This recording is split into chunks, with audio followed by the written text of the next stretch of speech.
See, Western civilization, as it turns out, is a house of cards built on an unquestioned foundation of axioms, assumptions, both metaphysical, epistemic, religious, theological, scientific, linguistic.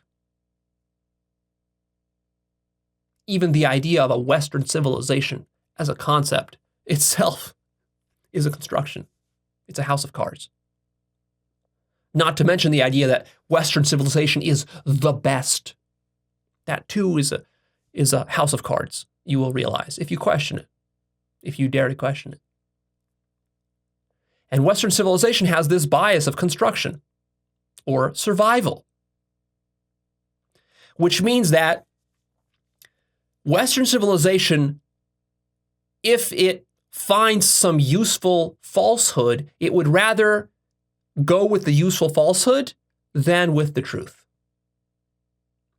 Because the falsehood is useful, whereas the truth, what's it going to do for me? So see, if your attitude is very selfish and all you care about is your own comfort and what things are going to do for you,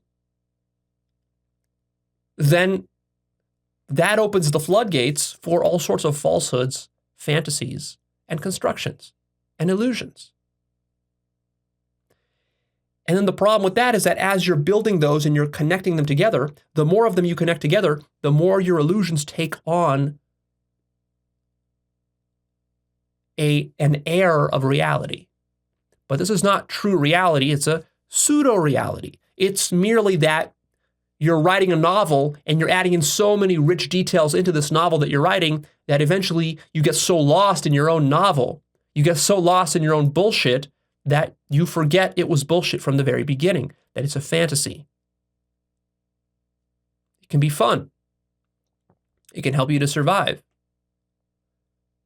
But also, the problem with it is that it becomes very vulnerable. It becomes vulnerable to deconstruction, and to prevent the deconstruction, this construct, which we might call Western civilization, it starts adding on additional lies and fantasies as defense mechanisms. So, for example, science is the foundation of today's Western civilization. In the past, it used to be Christianity, but now it's science and materialism and rationalism and logic and mathematics. So that's the foundation. If you start to question that, you will get so demonized and so attacked because it's virtually impossible to deconstruct that foundation, not because you can't, and not because it's true, but simply because people are so defensive about it that they won't even give you the time of day to listen to you, and they won't even want to contemplate it. Because if you can unravel that, you will unravel all of Western civilization. And I've done that in other episodes. You can see me doing that.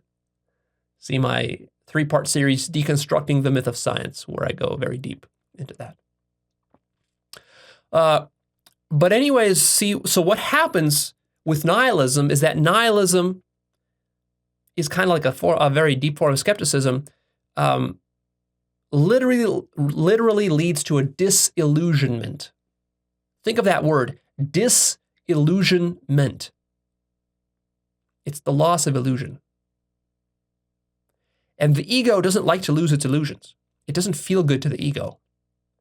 How do you think a scientist feels who invested 40 years into his PhD work and research and into his academic career? How do you think he will feel if he realizes that the entire foundation of science and academia is built on illusions and fictions and constructions? It's going to lead to an existential crisis. It's going to lead to a nihilism, he would say. And therefore, he associates negativity with that. But that negativity is not inherent to the nihilism. That negativity is simply because you've been building this house of cards. You've been constructing this Ponzi scheme in your own mind, you and collectively with all your friends and colleagues. And then now it's getting unraveled. And that threatens you. Threatens your survival, threatens your livelihood. Maybe you won't be able to feed your kids anymore. That threatens you. That's very scary. To you, it's a matter of life and death. You've built your entire identity around this. So good luck getting one of these scientists to really do a serious deconstruction of science or academia or logic.